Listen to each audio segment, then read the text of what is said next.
Poliisi y'Embarara yasobodde okujja abaana ku nguudo z'Embarara City ekolagana wamu ne ofiisi ya Mbarara City Council nga kw'otadde ne ofiisi ya UNHCR eno ng'egwanyiza ku nsonga z'aba-refugees oba abanoonyiboobubudamu, era nga twasobodde okugyayo abaana abawera 124 mu abo nga 74 babadde bali wansi w'emyaka 18 era nga bo tubakwasiza ofiisi ya probation ya Mbarara City olaba nti bavetinga okulaba bwesobola okubayamba, naye nga mu abo 124 mulimu 23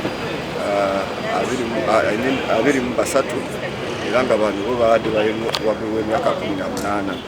Bano nabo tukyali mbascreeninga manyi oba bayinza okuba beenyigirako mu bumenyi bw'amateeka, era bwe kisaagibwa nti babadde beenyigira mu bumenyi bw'amateeka tujja kubaggulako emisango egisaanye.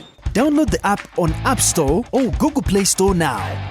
Vision Digital Experience, the future of media.